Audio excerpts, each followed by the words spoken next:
First posting Moghalpura ప్రొబేషనర్ని, old city. Then first posting Shamsherganj. Shamsherganj అని ఇప్పుడున్న Falaknuma area. Moghalpura was the and toughest time. ఆ టైంలోనే 98లో అప్పుడు కమ్యూనల్ అయ్యాయి. వన్ డేలో 154 ఎఫ్ఐఆర్స్ అయ్యాయి police station, arson and looting. Tough time old city. Shamsherganj almost horrible experience of the 93-92 communal violence police station. అప్పుడు అక్కడ ఆల్మోస్ట్ 100 డెత్స్ అయ్యాయి ఆ టైంలో. అదేది 92-93. తర్వాత మా టైంకి వచ్చేసరికి కుదురుకుంది, కానీ కొద్దిగా టఫ్ పోలీస్ స్టేషన్స్. కానీ ప్రజలు చాలా మంచి వాళ్ళు, పబ్లిక్ ఆర్ గుడ్. ట్రైనింగ్ అయిన ఫస్ట్ పోస్టింగ్ ఇక్కడ శంషేర్గంజ్. అంటే ప్యూర్లీ పోస్టింగ్ అంటే శంషేర్గంజ్ ఫస్ట్ పోస్ట్. సార్ మీరు ఫస్ట్ పోస్టింగ్లో మీకు మెయిన్ ఛాలెంజ్ ఏమొచ్చిందండి? అంటే అదంతా కమ్యూనల్ ఏరియా, ఒకవైపు చెత్తర్నాక, ఒకవైపు మీకు చాదర్ఘాట్ ఒకవైపు చంద్రాయన్గుట్ట, ఇంకోవైపు చెత్రినాక, ఇంకోవైపు షాలిబండ, కాలాపత్తర్, కమాటిపుర, టిపికల్ ఏరియాస్. ఆ టైంలో లాంగ్వేజ్ ప్రాబ్లం వచ్చిందా? లాంగ్వేజ్ మాకేం ప్రాబ్లం లేదు, because of we particularly hails from the Telangana కాబట్టి మాకు లాంగ్వేజ్. ఉర్దూ వచ్చినప్పుడు ఆంధ్ర నుంచి ఇక్కడ మా కొలీగ్స్ ఎవరైతే అందరూ ఇక్కడికి వచ్చారో వాళ్ళకి చాలా డిఫికల్టీ ఉండేది. ఉత్తరం అన్న తెలియకపోయేది, ఇది రావంటే తెలియకపోయేది. వాళ్ళకి కష్టం, కానీ మాకేం ఇబ్బంది లేదు. కానీ అక్కడ ఉండేందుకు ప్లేస్ ఉండకపోయేది. ఫ్యామిలీస్ మేము చాలా దూరం నుంచి రావాల్సి వచ్చేది. ఆల్మోస్ట్ నైట్ టైం అక్కడ ఉద్యోగం అంటే 12-1 గంట ఖచ్చితంగా ఎస్ఐలందరూ నైట్ 12 వరకు ఉండాల్సి వస్తుంది. ఎర్లీ మార్నింగ్ అవర్స్ కాస్త లేట్గా స్టార్ట్ అవుతుంది లైఫ్. ఓల్డ్ సిటీ లేట్గా స్టార్ట్ అవుతుంది, బట్ నైట్ డిలే అవుతుంది. అక్కడ శంషేర్గంజ్లో ఏంటంటే అప్పుడు రౌడీ యాక్టివిజం ఎక్కువ ఉండేది. రౌడీ యాక్టివిజం ఉండేది. తర్వాత ఈ చిల్లర మల్లర తగాదాలు, బాడీలీ అఫెన్సెస్ ఎక్కువ ఉండేది. ఆ బాడీలీ అఫెన్సెస్లలో అక్కడ 2-3 మర్డర్స్ అయ్యాయి అప్పుడు మేము ఉన్నప్పుడు. ఒక నాకు సంబంధించిన సంఘటన, ఒక వ్యక్తిని వాళ్ళు రాబరీ చేసి వాడిని ఎత్తుకెళ్ళిపోయారు అని, అంటే కిడ్నాప్ కూడా చేశారు అనే దాని మీద అప్పుడు కాస్త ఆలోచన తక్కువ, ఆవేశం ఎక్కువ ఉండేది. ఇమీడియట్గా నేను అంటే అప్పుడు అక్కడ క్రైమ్ ఎస్ఐ చేసేవాడిని. మఫ్టీలో ఉన్న మనం ఇమీడియట్గా అక్కడ కంప్లైంట్ రాగానే ఇమీడియట్గా కంప్లైంట్ని అతని స్కూటర్ మీద, ఎందుకంటే మళ్ళీ మనం జీప్ తీసుకొని వెళ్తే లేకపోతే దీంట్లో ఐడెంటిఫై అవుతామని చెప్పేసి అతని స్కూటర్ పైనే ఇద్దరు హెడ్ కానిస్టేబుల్స్ని ఏమట ఆటోలో, దట్టు ఆటో ఒకటి తీసుకొని ఆటోలో రమ్మని చెప్పి వాడిని అది చేంజ్ చేస్తూ పోయాం. అప్పుడంతా వీళ్ళ యాక్టివిటీ అప్పుడప్పుడే స్టార్ట్ అయింది. అయ్యూబు, తర్వాత వాడు జావీదు, తర్వాత ఇబ్రహీం, వాడు వాళ్ళంతా అప్పుడప్పుడే స్టార్ట్. చిన్న రౌడీ అప్పుడప్పుడే స్టార్ట్ చేస్తున్నాడు. ఏదో ఉంది ఇబ్రహీం అనేవాడిది, ఏదో ఉంది ఐడెంటిఫికేషన్ అని అంటే ఇమీడియట్గా రాబరీ ఉంది కదా అని ఇమీడియట్ వెళ్ళాం. ఆ క్రమంలో అక్కడ ఒక వ్యాన్ ఐడెంటిఫై చేస్తుంటే అప్పుడే చీకటి అవుతుంది. ఆ వ్యాన్ చూసేసరికి అరే సార్ ఇందులో పోతున్నారు వీళ్ళంతా, మారుతి వ్యాన్, అందులో 6-7 ఉన్నారు. ఇమీడియట్గా ఆ స్కూటర్ తోటి చేంజ్ చేసి వాడిని ఆ బీబికా చష్మా ఏరియాలో ఆ సందులు గొంతులు తిరిగి ఆఖరికి ఆ ఓవర్టేక్ చేసి ఆ వ్యాన్ ముందు బండి పడేసి దూకి అంత సినిమాటిక్ అయ్యేసరికి వాళ్ళు 6-7 ఉన్నారు, నేను ఒక్కనే ఉన్నా. వాళ్ళు అంటే పోలీస్ అనే ఐడెంటిఫికేషన్ ఏంటో మిగతా వాళ్ళు పారిపోయారు, కానీ ఒక ఇద్దరు మిగిలారు. అందులో వాడి పేరు నాకు ఇప్పుడు అంత గుర్తులేదు, కానీ టఫెస్ట్ గై వాడు. ఒకసారి అప్పుడే 6-7 months ముందు double murder, Kalapathar double murder కేసులో జైలుకి వెళ్ళి ఉన్నాడు వాడు. అప్పుడే రిలీజ్ అయినట్టున్నాడు. మైట్ బి అప్పుడు ఏజ్ 26, 28, 27 ఉంటుంది, యంగ్.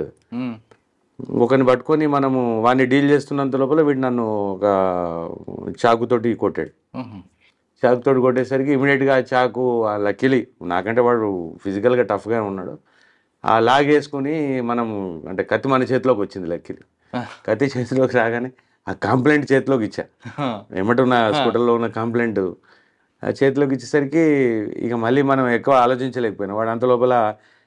లక్కీలీ మేము ఎప్పుడు జనరల్గా సిటీలో కూడా కల్చర్ లేదు, రివాల్వరు పిస్టల్లో పెట్టుకొని తిరగకపోయేవాళ్ళం. కానీ ఎందుకో ఆ సంఘటనలో పర్టికులర్గా ఆ రోజు నా రివాల్వర్ ఉంది. నేను వెంటనే రివాల్వర్ తీసేసరికి వాడు ఆ రివాల్వర్ పట్టుకున్నాడు.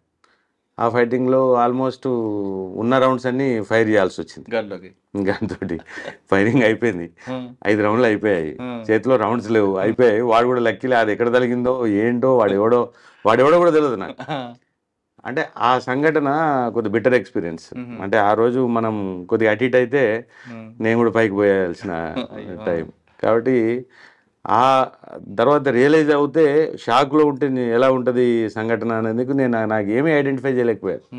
తర్వాత మా కొంత ర్యాంక్ ట్రాక్లో పోయింది సరిగ్గా గుర్తుపట్టక, అది అక్యూజ్ని సరిగ్గా గుర్తుపట్టలేకపోయేసరికి ఆ రోజంతా కన్ఫ్యూజ్ అయింది. ఇమీడియట్గా ఆ రోజు వాడు చనిపోయాడా మరి బతుకున్నాడా ఏంటి అనే గొడవలో అసలు మేము ఆ రోజంతా సౌత్ జోన్ అంతా అలర్ట్ చేశారు. సౌత్ జోన్లో ఏ చిన్న సంఘటన జరిగినా ఆల్మోస్ట్ కమిషనర్ గారి లెవెల్లో అలర్ట్ అయిపోయేది. అప్పుడు అరవిందరావు సార్ అడిషనల్ కమిషనర్ ఉండే, సుకుమార్ సార్ సిపి గారు. ఫస్ట్ అక్కడ ఇన్స్పెక్టర్ ఎవరంటే అప్పుడు Madhava Reddy. Madhava Reddy tough guy, very very tough guy. అంటే ఉండాల్సిన officer, legally sound, legally and documentation పాయింట్లో రియల్లీ సౌండ్, నేర్చుకోవాల్సింది టఫ్ గాయ్. ఆయన దగ్గర చార్జ్ షీట్ వేయడం ఎలా నేర్చుకో చాలా బ్రహ్మాండంగా. సార్ కేసులు ఏవి కూడా చెప్పేవాడు 90 days దాటి ఆయన కేసు ఏది గ్రేవ్ కేసు చార్జ్ షీట్ ఉండకపోయేది. ఖచ్చితంగా 90 days లోపల చార్జ్ షీట్ వేసేవాడు. సార్ ఆయన చార్జ్ షీట్ వేస్తున్నప్పుడు కూడా ఎక్కడ లింక్ తెగిపోకుండా రాసేవాడు. Tough sir. అప్పటికే 60s లా చదివాడు. కానీ కొంత పోలీస్లో అలాంటి దాన్ని ఆఫీసర్స్ యాక్సెప్ట్ చేయరు. ఆఫీసర్స్ తోటి కదండి, కోపం అని ఏం కాదు ఆయనకు, కానీ చిన్నదానికి టఫ్గా నిలబడేవాడు కొద్దిగా, అంటే ఉండాల్సిన ఆఫీసర్. తర్వాత సెకండ్ పోస్టింగ్ నాకు ఆ శంషేర్గంజ్ ఈ ఇన్సిడెంట్ తర్వాత దెన్ ఆఫీసర్స్ ఛాయిస్ అడిగారు. అంటే మన రిక్వెస్ట్ మీద టార్గెట్ అయి ఉంటారు కదా, ఛాయిస్ అడిగితే నేను ఇక నెక్స్ట్ వెజ్ జోన్, అప్పుడు జోన్ పోస్టింగ్ ఇచ్చేవాళ్ళు, వెజ్ జోన్కి ట్రాన్స్ఫర్ అయ్యాను. వెజ్ జోన్లో అప్పుడు Gautam Sawang sir DCP sir దగ్గర అప్పుడు ఆప్షన్ అడిగితే బంజారీల్స్, అప్పుడు రామచంద్రన్ సార్ కొద్ది పరిచయం ఉండే కాబట్టి నేను అక్కడ సార్ ఉన్నారు సార్, నేను అక్కడికి వెళ్తానని ఆప్షన్ తోటే. గౌతమ్ సార్ డీసీపీ, గోపీనాథ్ రెడ్డి గారు జాయింట్ సిపి ఆ టైంలో. Gopinath Reddy sir joint CP. నాకు సార్ అదే అడిగాడు, మన ఎస్ఆర్ నగర్ వెళ్తారా అని. నేనన్నా సార్ ఎస్ఆర్ నగర్ అంటే అక్కడ ప్రాపర్గా ప్లేస్ ఉండదు, కూర్చునేందుకు కూడా సరిగ్గా ప్లేస్ ఉండకపోయేది. అప్పుడే ఇది బంజారీల్స్ కొత్తగా పోలీస్ స్టేషన్ కట్టారు, అందులో కాస్త కూర్చునేందుకు ఒక ఎస్ఐ కంటూ ఒక రూమ్ గట్రా ఉంది సార్, నేను అందుకోసం బంజారీల్స్ వెళ్తాను అంటే సార్ నవ్వి నాకు అడిగిన ఛాయిస్ బంజారీల్స్. రామచంద్రన్ సార్ మీకు? రామచంద్రన్ సార్ ఇన్స్పెక్టర్ గారు. ఆయన దగ్గర నేర్చుకున్నారు. సార్ దగ్గర ఎవరినైనా ఆఫీసర్ని మేనేజ్ చేయగలుగుతారు. సార్ దగ్గర ఈ టాలెంట్ ఉందిలేండి. సార్ కూడా అంటే హార్డ్ వర్కరు, ఖచ్చితంగా పోలీసింగ్ అంటే మాధవరెడ్డి సార్కి భిన్నమైన పోలీసింగ్, కానీ ఈ కెన్ డీల్ ఎనీ సిచ్యువేషన్. అవును, ఈ can deal any. Law and order control చేయడం ఆయన దగ్గర ఒక ట్రిక్ చాలా, అంటే డీల్ అదే అంటున్నా, ఈ can deal any type of situation, అది ఉందిలేండి. టాప్ గై. అక్కడే ఉన్నాయా మీకు మెయిన్ బాగా గుర్తుండిపోయింది? బంజారీల్స్ అప్పటికి చాలా టఫ్ టైం సార్. అక్కడ ఏంటంటే బంజారీల్స్ నిజంగా కూడా 24 గంటలు మేము నైట్ అంటే డ్యూటీ ఆఫీసర్ చేసినా ఏమైనా ఉన్నా చాలా ఎక్కువ వర్క్.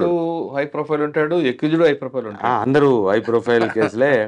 కొంత న్యూసెన్స్ వాల్యూ ఉండేది, కానీ అప్పుడు లక్కీలీ అంటే కొంత ఠాగూర్ సారు తర్వాత గౌతమ్ సాంగ్ సారు టఫ్ గా, తర్వాత వెంటనే ఠాగూర్ సార్ వచ్చాడు. కొన్ని రోజులు చేసిన తర్వాత ఉమేష్ షరఫ్ సార్ వచ్చారు. ఉమేష్ షరఫ్ సార్ దగ్గర నేర్చుకున్నది ఏంటంటే sir as it is as per the CrPC man, law తప్ప లా నుంచి ఒక 1 ఇంచ్ కూడా కిందికి దిగేవాడు కాదు. అది మాకు చాలా ప్రొటెక్షన్ ఉండేది. లా ప్రకారం ఉద్యోగం చేయడం చాలా ఈజీ ఎప్పుడైనా, యాజ్ పర్ ది లా ఎవరైనా కానివ్వండి, ఎదుటోళ్ళు ఎవరైనా ఉండనివ్వండి, that is the very easiest job. Law దిగి మనం ఈ మేనేజ్మెంట్ స్కీమ్స్ పెడితేనే కష్టం.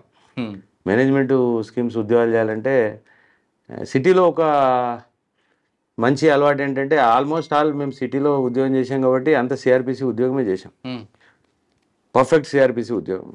అందులో మనకి ఎదుటోళ్ళు ఎవరైతే ఏంటి మనకేం అందులో పోయేదేం లేదు. ఏమనంటే బాస్ చూసుకుంటాడు. బాగా చూసుకుంటారు న్యాచురల్ కూడా. బాస్ కూడా అప్పుడు ఉండేది మాకు. ఉమేష్ షరఫ్ సార్ ఆల్మోస్ట్ నేను సార్ దగ్గర ఫుల్ టర్మ్ చేశాను. యాజ్ ఇట్ ఈస్ సిఆర్పిసి కాబట్టి ఎంత టఫ్ ఎదుటి వ్యక్తి అయినా మాకు ఏం పెద్ద తేడా తెలియకపోయేది. జాబ్ చేసేవాళ్ళం, మా పని మేము చేసుకుని వెళ్ళిపోయేవాళ్ళం. తర్వాత కమిషనర్స్ కూడా, తర్వాత పేరవరం రాములు సార్ వచ్చారు, తర్వాత మహంతి సార్ వచ్చారు, అంటే కృష్ణారావు సార్ ఉన్నారు, మహంతి సార్ ఉన్నాడు, ఏకే మహంతి సార్ ఇలా అంటున్నారు. కృష్ణారావు సార్ కూడా పనిచేశారు అందరి ఇప్పుడు కృష్ణారావు సార్ ఎంత టఫ్, తర్వాత మహంతి సార్ టఫ్, ఇంకా టాప్. మధ్యలో ఆర్పి సింగ్ సార్ ఉండే, పర్లేదు కొద్దిగా మేనేజ్ అయ్యేది. కానీ అంటే మేము ఒక రకంగా సిపిగా, అంటే మేము కూడా అంటే సిపి లెవెల్లో మాకు పెద్దగా ఎస్ఐస్ తోటి ఏమి ఉండదు, కానీ చూసి నేర్చుకున్నది మాత్రం అనుకోకుండా కృష్ణారావు సార్ మాకు ఎలానే ఇక్కడ మా డైరెక్టరే ఉండే అకాడమీలో, అప్ప డైరెక్టర్ ఉండే. తర్వాత మళ్ళీ ఆయన ఆర్పి సింగ్ సార్ వచ్చారు, తర్వాత మహంతి సార్ వచ్చారు. సార్ కూడా ఏకే మహంతి సార్ కూడా as it is as per the law ఉద్యోగం కాబట్టి యాజ్ పర్ ది లా ఉద్యోగం చేస్తే ఎవరికి ఏం ప్రాబ్లం ఉండదండి. కానీ కృష్ణారావు గారి దగ్గర మెమరీ ఉంటుంది సార్. ఆ మెమరీతో ఆయన నవ్విస్తూ పని చేసుకుంటాడు. చాలా అంటే మహంతి సార్ అంటే కొంచెం సీరియస్గా ఉంటాడు, కానీ మా కృష్ణారావు సార్ నవ్వుతారు, నవ్విస్తారు, పని చేయించుకుంటాడు. కానీ సార్ కూడా కాయిన్కి రెండు వైపులు ఉంటుంది. స్టార్ షో రెండు వైపులు ఉంటుంది. అవును, అంటే మంచి ఎక్స్పీరియన్స్, మంచి ఆఫీసర్స్ అందరు almost as per the law ఇన్నేళ్ళు ఉద్యోగం చేసామనే సాటిస్ఫాక్షన్. నిజం కూడా నేర్చుకున్నది ఏంటంటే, ఒకసారి నేను ఉమేష్ షరఫ్ క్రైమ్ మీటింగ్లో నన్ను అన్నాడు ఏదో ఒక మాట, అది అంటే నాకు ఒక రకంగా తిట్టేది నాకు, కానీ అది నాకు నా లైఫ్ టైం గుర్తుండిపోయింది. ఒక ఇన్ఫ్లుయెన్స్లో సార్ ఇది ఇతను చెప్పడంలో అరెస్ట్ చేయలేకపోయామని చెప్పా, ఒక ఆఫీసర్ చెప్పడంలో అరెస్ట్ చేయలేక. ఇంకో కేసులో ఇతను చెప్పడంలో అరెస్ట్ చేయడం జరిగింది సార్ అని చెప్పా. సార్ ఆ సందర్భంగా ఆర్యో ఐఓ ఆర్ సంథింగ్ అని అన్నారు. అది మా మాట అనేసరికి అది నాకు చాలా బాధ అనిపించింది.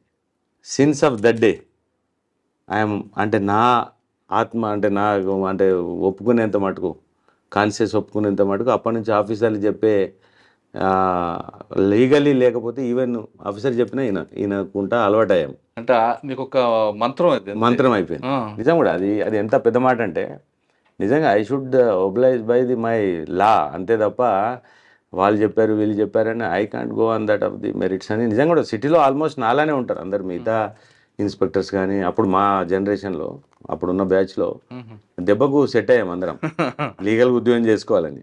నిజంగా కూడా లీగల్ ఉద్యోగం చేస్తే మనకి ఏం ప్రాబ్లం కూడా రాదు.